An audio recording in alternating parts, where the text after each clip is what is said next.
loob ng 5 taon, ito na yon. Hirap-hirap dun. Tapos ito na yon. Hindi na kayo naawa sa akin. Ate, kumusta ka na dyan? Napatawag nga pala ako kasi yung pinapagawa mong bahay dito, wala nang materyales, kailangan nang bumili. Ganun ba? O sige, ipapadala ko agad sa bangko.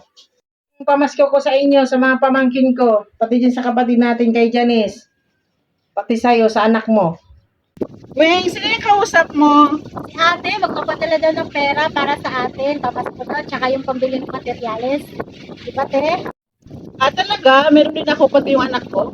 Oo, sabi ni ate, diba, te? Yung perang pinadala ko, para sa bahay, ibili na agad ng materyales. 5 taon na ako dito, may masabi man lang yung pag-abroad ko. I love you. Ingat ka dyan. Ate, thank you. Salamat. Ingat. O sige na, bye-bye na. Mamaya, withdrawin nyo na lang yung pera sa bangko. Yes! Magpapadala naman si ate. Paldo na naman tayo. Yes, may pa-scatter na tayo. Paldo talaga tayo nito. May padala naman si ate.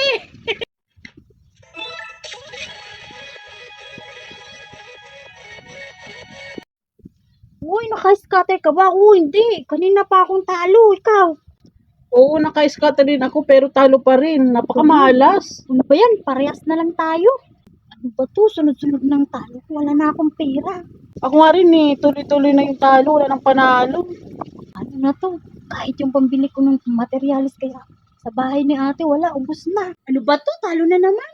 Wala ka bang pwedeng mahiraman dyan? Pag-scatter natin ulit. Wala nga, ako nga rin. Hindi ako makapag-scatter, basta pera ko. Ano ba to? Walang pera. Laki kasi ng talo ko sa scatter. Anong talo? Ate, diyan ka na pala. Anong talo? Sinong natalo? Saan kayo natalo? Wala yun. Uuwi ka pala. Di ka malang nagpasabi. Oo nga, di ka man lang nagsabi para nasundo ka namin. Oo, sinadya ko talaga yon kasi gusto ko kayo i-surprise. Ba't di kayo masaya? Parang ako ang masusurpresa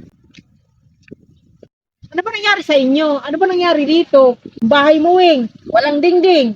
Yung bahay mo, Janice, tabingin na. Di ba pinapadala ko kayo ng pera pampayos ng bahay nyo? Saan napunta yung perang pinapadala ko sa inyo? Pampayos ng bahay nyo. Tingnan nyo yung bahay nyo. Hindi naman nagbago, mas lumala pa. Asan ba yung bahay kong pinapagawa? Samahan nyo nga ako. Ba't nagkatinginan kayo? Samahan nyo ko. Ano ba kayo? Bilisan nyo!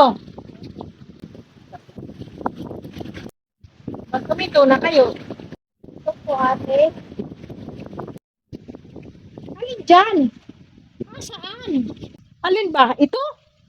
Ito na yun? Sa 5 taon, ito na yun? Sa loob ng 5 taon, ito na yun?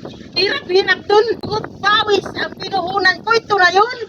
Di man lang kayo naawa sa akin? Saan ba napunta yung mga pinadala ko sa inyo? Sobrang hirap ang inabot ko sa abroad. Para lang mabutong bahay na to. Tapos ito na yun?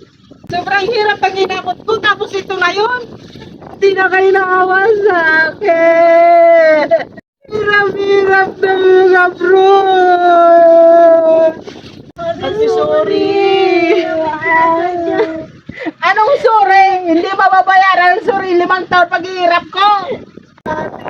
Anong sorry? Walang kang ito ay sorry. Mga walang yan kayo. Saka pa. Ate naman talaga sa dyan. Kahit anong sorry nyo, wala na magagawa yan.